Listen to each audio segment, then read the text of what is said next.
What's going on? What is going on out there this morning? Happy Labor Day, Monday, September 6th, 2021. Hope you guys are having a great start to the day wherever you are, and that, no work today. Well, I can't say that for everybody, but certainly not for me. Got some manual labor I got to get done today. Still working on clearing up some property and down there in Oak Creek, Colorado, about 30 minutes south of Steamboat Springs. And I don't know what's going on, but I love going down there, getting the manual labor in there, getting hot and sweaty, cutting up wood, hauling logs, creating burn piles, all that good stuff. I don't know. Just seems kind of like a good thing to do anyway for me. But guys, look, let's talk about tennis. All right. I've got nothing on tap for me today. I do have a workout tomorrow. Looking forward to that. But let's keep this theme going of serve and volley. And, yesterday we worked on how do you handle that, that transitional shot and the example I gave you was in doubles where you're coming in and that returner is chipping that thing or slicing it down low at your feet or bunting it down at your feet, whatever it is, maybe even topping it down low. And what I prefer to do with that shot, not that I can tell it's coming every time, but I'm looking for it. I'm sort of thinking of, well, what's worst case? Well, worst case is that shot, right? Someone playing a return down to your feet and then having to dig it out with a returner's partner kind of looming right there in front of you, right? And so, look, and what I showed you yesterday, if I'm against someone who can do that, I put the brakes on early, and I'm looking for, and if it's going to be a deeper shot, right, where they've actually played it with some power, some pace, big deal. Just go ahead and play transitional volley. Come out of that split step, out of that early split step, play your transitional volley, and you're going to end up in the same spot anyway, right around the service line, maybe a hair behind it, maybe a hair in front of it, depending on the situation. But that was what we worked on yesterday. And today's thing is, I think one of the problems that we create is this mental thing where, serve and volley is, again, it's a misnomer. Everyone thinks we'll serve and we have to volley, meaning we have to rush forward. We've got to get in and we've got to make sure the ball doesn't bounce because, man, that half volley stuff, or we want to make sure that we're joining our partner as soon as possible. Obviously, you want to get there as soon as possible, but you don't need to rush it. You don't need to rush any of this stuff. And the first part that we rush is the serve. And we try to get out of the service motion a little bit too soon in anticipation of worst case. And so what I want to encourage you to try to do, like if you're to go out there today and play serve and volley in singles, and you certainly should be doing some in doubles, I want you to be aware of, are you taking your time to finish the serve? Are you actually spending your time to go through 100% of the serve technique, the serve mechanics, so that you hit a high quality serve? And look, serve and volley requires, at least for me, and look, a little aside to what we're working on today. Remember, guys, what I'm offering you are options to consider. I'm not telling you that this is the one and only way to do whatever the topic of the day is. I'm telling you, this is what works for me. And so look, if you're struggling with this topic, serve and volley, then what I'm offering you is an option, right? I think there's too many coaches out there that are just trying to force you into doing something that maybe doesn't really quite work well for you. And so I would prefer to say that my coaching is not like a hard and fast rule. It is, this is what works for me. And I'm here to kind of offer it up to you as an option for you to consider, for you to tinker. So that done. All right, good. But when I'm playing serve and volley, the serve, I want to put my toss in front because I want to naturally make the serve part a simple approach shot, right? I'm not thinking that serve and volley requires that, hey, Rich, Mr. Alameda, lefty, thanks. Same to you, man. Happy Labor Day. But I want you to think of the serve as more of just a standard approach shot. And look, the chances of it coming back are probably pretty good. That's okay. If you're thinking on serve and volley that since you don't want to have to deal with that transitional shot, right, is that you'd go for too big a serve and typically you miss the first serve and now you're throwing in a second serve that maybe you haven't worked hard enough on to where it's a high quality second serve. Or that you're just thinking, you know what, I'm just going to throw it in. I just got to run like crazy to get up there. And now what's happening is you're really abbreviating the service motion. So what I want you to feel on the serve, toss in front, not so far in front that you're awkwardly off balance, reaching forward where you're kind of jackknifing at the waist so you don't foot fault, but get it far enough in front so that it forces you to kind of come up and into the hitting, into contact to where you would naturally land forward on balance, so that those first couple of steps you're on balance. It's not like you're kind of falling and stumbling for a step or two. And visually, when we get off balance, well, our eyes look for some stable object out there in the landscape, and nothing on the tennis court. I mean, in terms of the players and the tennis ball is really a stable object, right? And so you've got to be able to come out of this motion on balance. And at the same time, you want to make sure that you're doing it in such a way that you're efficiently moving forward for that first step or two. I mean, for me, I just look at the tennis ball, right? So I'm looking up, I make contact, and I come out of that service motion. I've felt what's going on up there on top. You can feel the quality of the spin. You can feel the quality of the power. You can feel it. You can hear it, right? And so I come out of that really, I'm not looking at the returner. I'm looking to find the tennis ball. And I've got a pretty good idea from the feel up on top of exactly, as I just said, the quality, the power, and the direction. So I know where to look. And I come out of it, and sure, out of the peripheral, I can see the player, but I'm not looking at the player. I'm looking at the tennis ball, right? And so I want to make sure that you're not abbreviating the finish of this serve.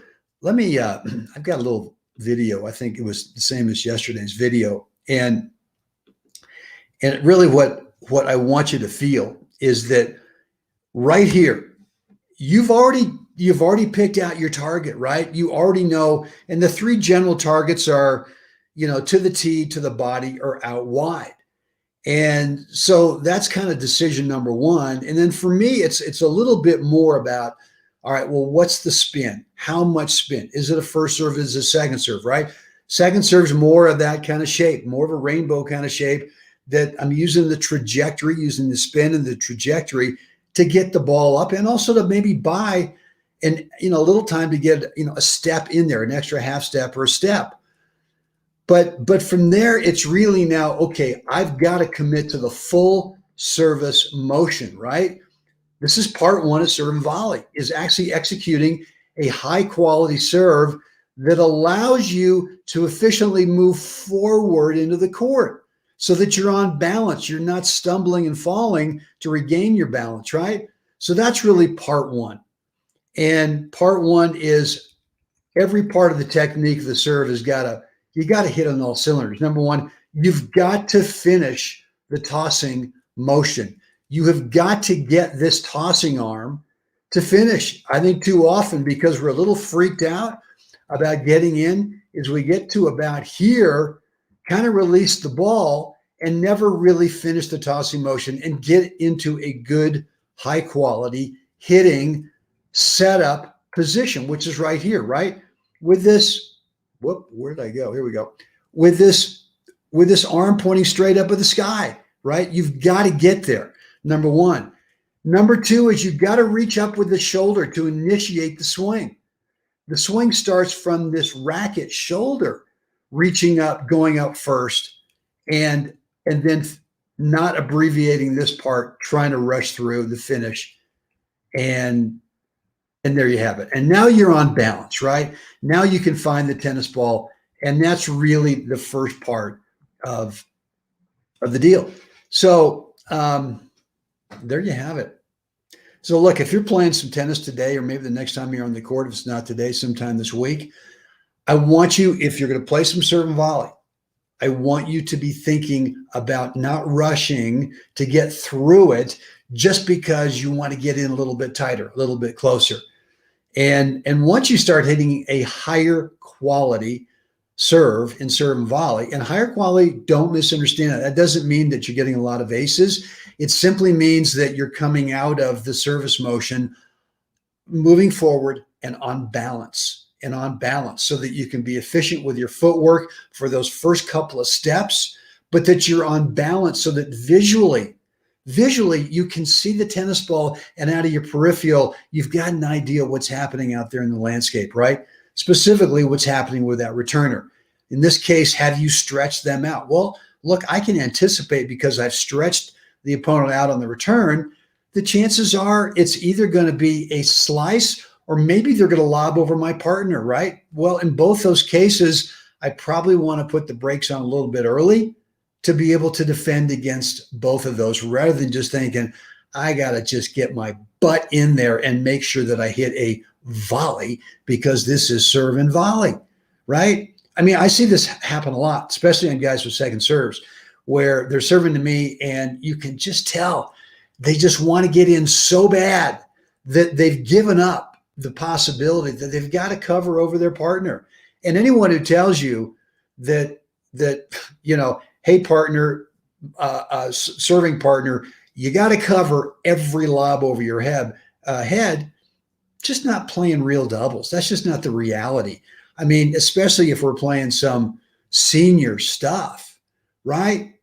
I mean, let's be honest, we're not as mobile as we used to be, right? So I would rather tell my serving partner, my net guy up there, look, I'd rather have you closer to the net than too far back. If they're obviously lobbing a lot, okay, then they've just told us what they want to do, and then he can start in a little close, but maybe back up as that returner makes contact to be able to defend against the lob. But I tell my guy, look, I'd rather have you closer. I'd rather have you cut off balls in the middle if you can. I'd rather have you have better geometry when you're up closer to the net when I'm serving, and I'll cover for you. I will cover back behind you because I want you to be able to be a lot more aggressive up at net. Practice serve and have volley, pretty rare. Yeah. Hey, the big O. The big O. What's up, son? Hope you're having a good morning down there in the desert.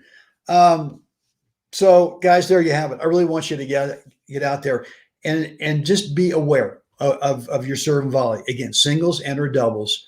Are you taking your time to complete the good service motion so that you hit a higher quality serve, meaning that you're consistent, number one, meaning that you are hitting your target, number two, and number three, meaning that you're hitting a quality spin. And look, just like I've always said, you can't stop that returner over there. No matter how high quality a serve you hit, you can't stop them from anticipating or guessing where you're about to serve and where they can get over there a nanosecond early and be ready for it, right? So I'm always assuming, in the words of the great Dick Johnson, I'm going to hit a quality shot. At least that's going to be my intention. I'm assuming it's coming back, and that's okay. And then the third part is, we'll just take it from there. Big whoop, big deal, right? So once you have that confidence, especially in serve and volley, it's a life-changing moment. All right, guys, that's it for me today. Get out there, serve and volley, feel that quality serve. You're not rushing to finish it just so that you can get in. Blah, blah, blah. All right, I got to before I forget, let me finish the video so that I give you this message that I want you to see, which is going to be this right here, which is, look, serve and volley, what's your number one question in singles or doubles? The questionnaire link is down below in the description area. This is an anonymous two-part question. It'll take you less than 60 seconds. Number one, I want you to choose Are you mostly interested, serve and volley, in singles or doubles, right? So that's a choice you got. And then the second part is, well, what is your number one question regarding serve and volley in that choice? And then when you're done, if you want to come back and fill out another questionnaire for the other, either singles or doubles, that's fine. No, that's fine too. But I'd really love to hear what's on your mind with your serve and volley, and how can I best help you with your number one question for singles or doubles with serve and volley. Again, the questionnaire link is down below.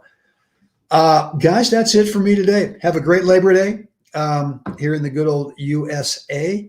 And with that said, let's get out there. Let's help someone else have a spectacular day. Guys, see you again tomorrow.